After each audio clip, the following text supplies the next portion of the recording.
दोस्तों, बिहार विधानसभा चुनाव की तारीखों का कब ऐलान हो किसी को नहीं पता। तो इसी बीच सवाल यह उठ रहा है कि एनडीए और इंडिया गठबंधन में सीट शेयरिंग की जो लिस्ट है वो कब सामने रखी जाएगी। लगातार पिछले कुछ समय से सीट शेयरिंग पर बवाल मचता नजर आ रहा है एनडीए गठबंधन में। हालांकि वो बात अलग है कि विपक्ष इंडिया अलायंस में आरजेडी, कांग्रेस, वीआईपी पार्टी इन सभी में सहमति बन गई है, लेकिन एनडीए गठबंधन में टूट का माहौल बना हुआ है। कुछ तस्वीरें भी सामने आती है, कुछ एनडीए के गठबंधन के नेताओं के सहयोगी दलों के स्टेटमेंट भी सामने आते हैं, जैसे चिराग पासवान, जीतन राम मांझी।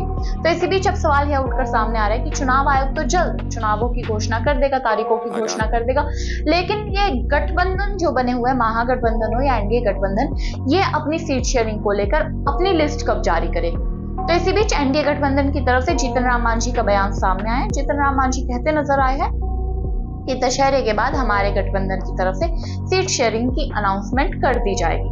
अगर वही इंडिया अलायंस की बात करें तो इंडिया अलायंस में मुकेश सैनी की तरफ से स्टेटमेंट सामने आया कि दशहरे पर हम लोग चर्चा कर लेंगे और उसके बाद प्रेस कॉन्फ्रेंस कर मीडिया को और जनता को बता दिया जाएगा कि कौन सी सीट पर कौन सी पार्टी चुनाव लड़ेगी। इसके साथ साथ मुकेश सैनी एनडीए गठबंधन पर और नीतीश सरकार पर भी तंज कसते नजर आए। वह कहते नजर आए कि नीतीश सरकार भ्रष्टाचार की सरकार बन गई है, इनके गठबंधन में टूट का माहौल बना हुआ है और वोट चोरी कर ये सरकार बने हैं। नीतीश चाचा को 20 साल हो गए मुख्यमंत्री बने हुए, अब इन्हें अपना पद छोड़ देना चाहिए। और ये जो घुसपैठियों की बात करते हैं पीएम मोदी 11 साल से कि बिहार में घुसपैठिए आ गए हैं, बांग्लादेश के लोग यहाँ पर आकर रह गए हैं, तो 20 साल से 11 साल से बिहार में आपकी ही सरकार है। आप लोगों के अंतर्गत रहते हुए सुरक्षा में चूक कैसे हो सकती है कि कोई अन्य देश का वासी हमारे राज्य में आकर रह सकता है। दोस्तों, अब सवाल एक यह भी उठता है कि चुनाव आयोग तारीखों का ऐलान कब करेगा और कब होंगे बिहार में विधानसभा चुनाव।